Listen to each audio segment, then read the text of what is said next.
2019 F150. We're going to be doing the car ABC big screen upgrade with this one. It works with the Sync 3, which is perfect, so it's going to get a very good upgrade. I'm going to take you in a quick unboxing, installation, and quick little demo, and what all is involved to get this thing working and installed. When your package arrives, it's going to come with this beautifully packed, very safe way of packaging the system. As you can see, it's got bubble wraps, nicely separated. So I'm going to go ahead and take out all the content, lay it all on the table, and show you what it all comes with. I just wanted to show you the content of the package. It's only going to come with this very minimal plug and play harness, and from the control module box to the screen, it's also going to come with a couple of cover and the factory location. I haven't gone into the truck yet, so I'm not going to mount anything yet. It's also going to come with various screws, which we're going to have to follow to the T, as they're all different sizes. 2 panel popper remover, so you don't use any flathead or anything like that, to protect the panels. The backing plate, the control module holder, and also these side pieces. And this is the radio itself. Beautiful piece. For right now, I'm going to go ahead and put this aside and start taking apart the truck and show you how to do that. The system is going to come with the manual and automatic climate control bezels. In this case, this is a manual, so we're going to be using that. So we're going to go ahead and start taking a couple of pieces off. So go ahead and unplug that base knob. We're going to start off from the bottom. There will be a 7mm that you need to take off. That way we can remove this side piece cover. Once you get that 7mm off, all you have to do is pop this cover. It's held in by just various clips, so you can just kind of pry it off with your finger and it'll just pop off. Now you don't have to take it off completely. We just need to get a little bit of clearance for the side piece right here to slide out. The passenger side doesn't have anything as far as screws, so this thing just pops off. See if we can take it out real quick. There you go.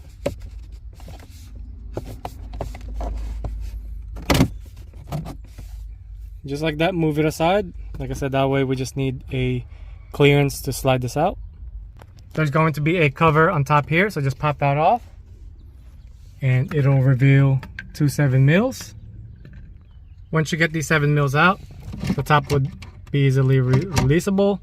Now this one is where you're going to have to use the provided panel remover, slide from the side, and then work your way out. Here's the 3 clips that hold it in place, and go ahead and take that out. Go ahead and remove these 7mm, 2 of them. Once you get those 2 7mm, you're going to slowly work your way down. Same process. This is only held nothing by clips all the way down here. So as you can see, this is just a 1-piece bezel, nothing but clips behind it. So don't be scared to kind of put a little force in it. But like I said, just work your way out slowly to the sides until it releases, and then go ahead and unplug the connectors from the back. Here's the current progress. Go ahead and move the plugs out of the way. We're going to go ahead and remove the screen. 3 7mm on each side. Now move the screen forward to remove this black plug right here. You're going to push down on this little locking tab that's located on the top. While you push down, pull it out, and the rest is pretty much just locking clips, as you can see right here, and then towards inside. Go ahead and release all that. Now that you got everything unplugged, you can just leave this cable right here. We're going to go ahead and take off 4 screws that hold the module into the bezel, as we're going to transfer it to the new system. Correction, there's actually only 3. So once you get that released, put it aside, and like I said, we're going to be using it to mount to the new module bracket. Go ahead and remove the lower bezel piece right here, held by 7mm. The next step would be to remove this center console bezel cover. This is only held nothing but clips, so we're going to go ahead and start from the back and use the plastic panel remover. This one's a little tricky, so go ahead and start popping the clips from the back, starting from there, and then work your way to the front. It'll stop to about this location, and then once you get all that clips done, you're going to go ahead and pull it towards the rear as it needs to slide out from this little opening right here. And I can go ahead and put this aside. The two side vents need to come off. As usual, this only is held by a couple of clips from the back, so use your plastic panel remover and pull it towards the rear. Same goes to the other side, and they both pop off. Once you get that popped off, go ahead and remove the connectors. The first step we have to do is transfer over these two plugs to the new location down here. You just have to squeeze. See if I can do this with one hand. Squeeze the little locks.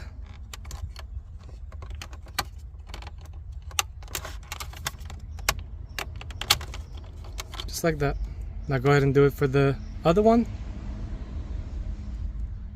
I've got one of them in place. Second one,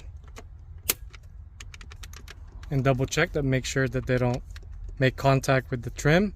I will say that just from that, I can tell the quality of the unit is definitely well thought out and well made.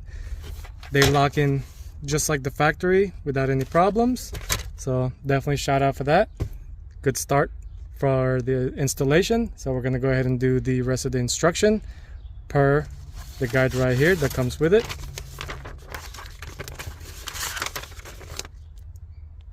Now we're moving on to the side bezel right here. This is going to be the new replacement.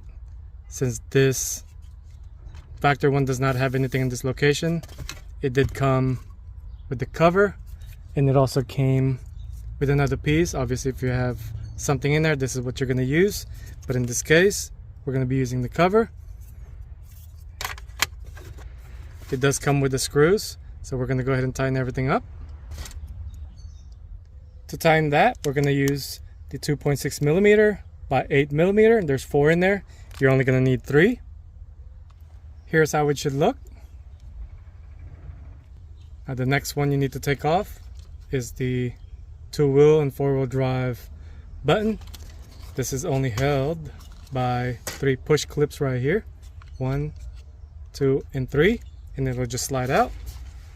Go ahead and transfer it over to the new system.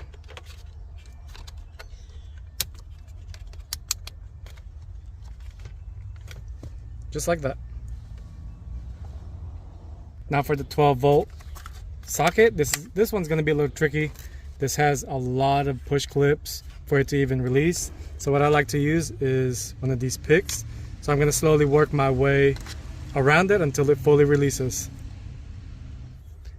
To recap how to take that off, you're going to slowly push these locking clips right here, or locking tabs, and then kind of push it down as you push this. That way it'll release, and then you're going to do that all around. That goes to the original location right here. Just like that. It's locked in. Now the next step is to remove all of these all around.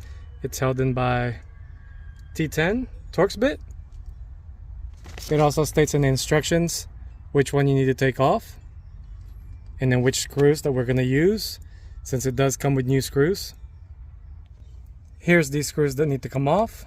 2, 3, 4, 5, 6, 7, 8. Once you get that out, this cover should just pop off. Now you might be wondering why I'm doing it behind the truck. It is actually pretty nice outside, so I figured might as well stay in the truck. That way I don't have to drag everything out. But this is what you should encounter once you get everything out. You're gonna go ahead and release these 2 ribbon cables. It'll have 2 of these white ears right here that needs to move up, both of them, to release. And go ahead and carefully slide the ribbon cable without ripping it, as that will be a bad day.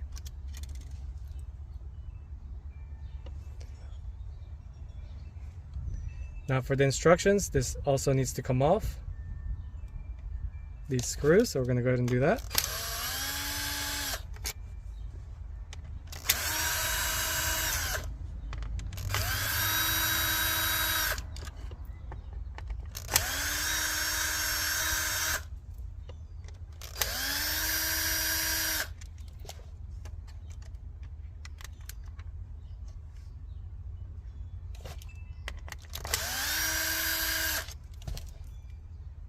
Since this have the manual air conditioning, we're going to go ahead and use the manual air conditioning bezel to transfer all the stuff that we're taking off.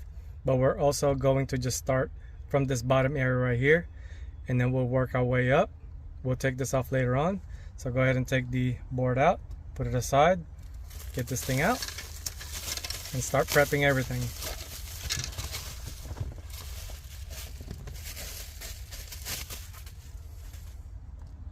What you want to do with this process is obviously don't go too crazy. Just kind of take it off one at a time. That way nothing gets mixed up.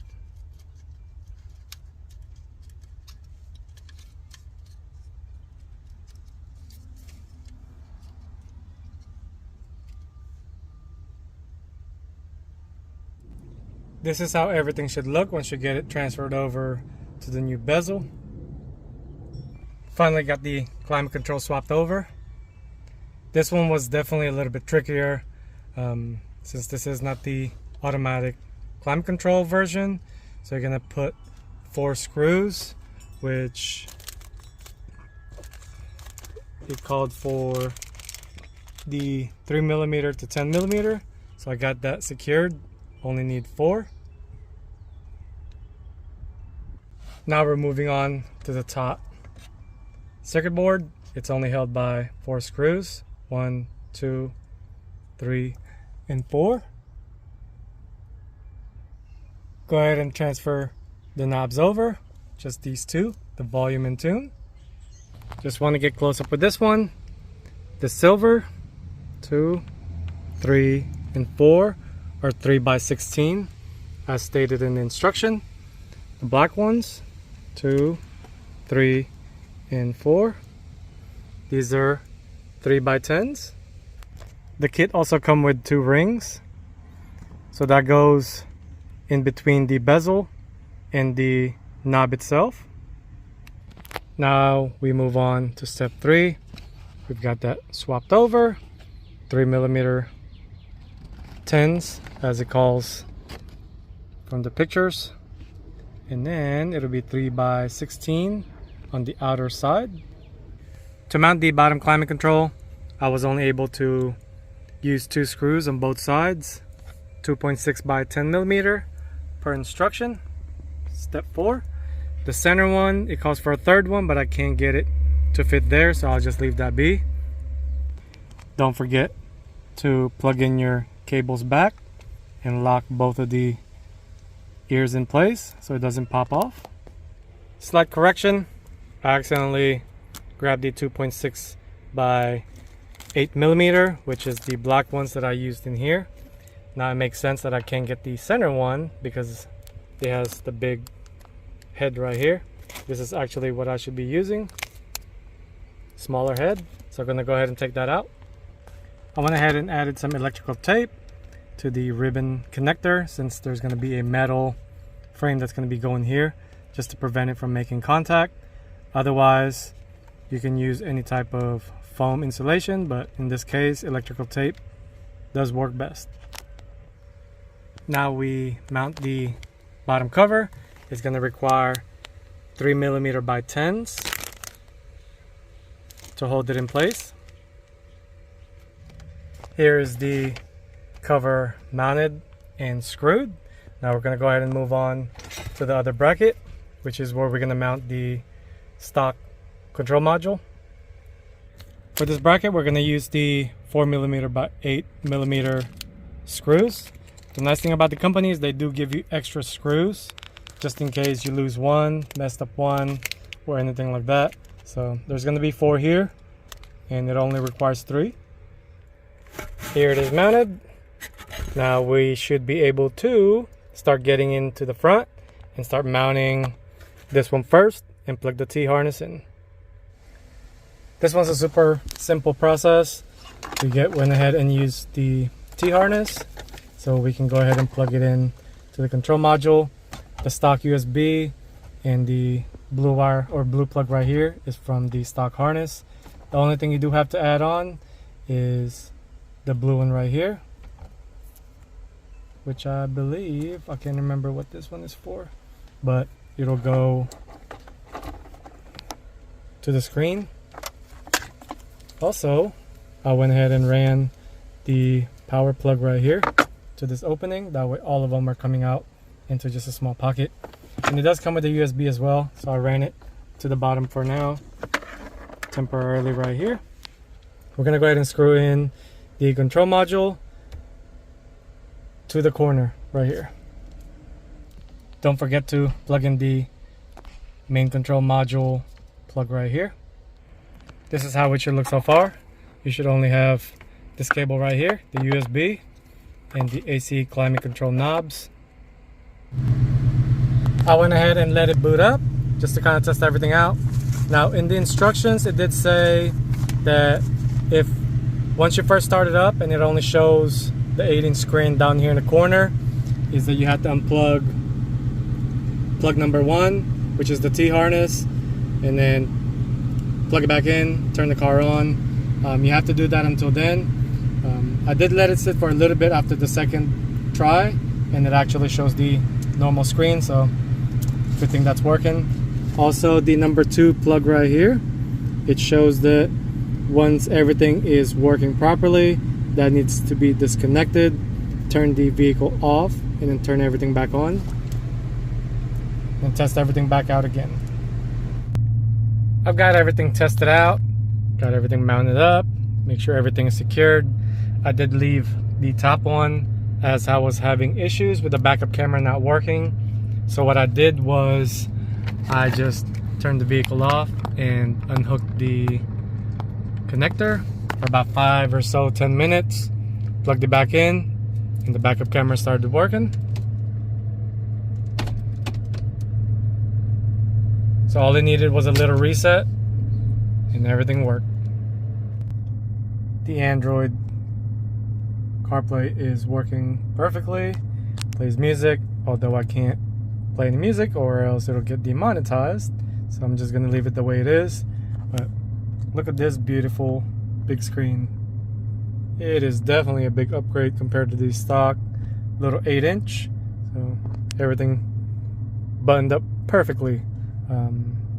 I will say that anytime I do these reviews and installation, the one thing I can tell is whenever everything kind of buttons up and plugs back in and things like that, you'd be able to tell by the quality and the mentality of the company when they make these products. So far, Car ABC made this thing perfectly.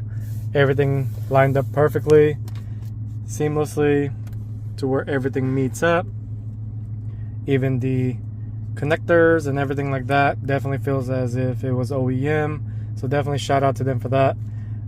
I've done a lot of Android installation or reviews and things like that, and I would say that Car ABC is probably the first or the second one as far as quality, ingenuity, and definitely the clarity of the screen itself is up to par, so kudos to them for that. So I'm gonna let it sit a little bit more, give it a little bit more time, test everything out, make sure everything is good before I call the customer and have the truck being picked up.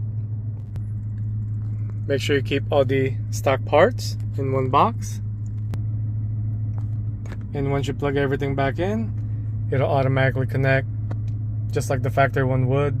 So very clear screen, very responsive. That's always what I look for, is how responsive the unit is. So shout out to them, definitely. A+ for the fitment, the quality, I'd say A+ as well. All the fitment specifications are within tolerance, which is practically just like OEM.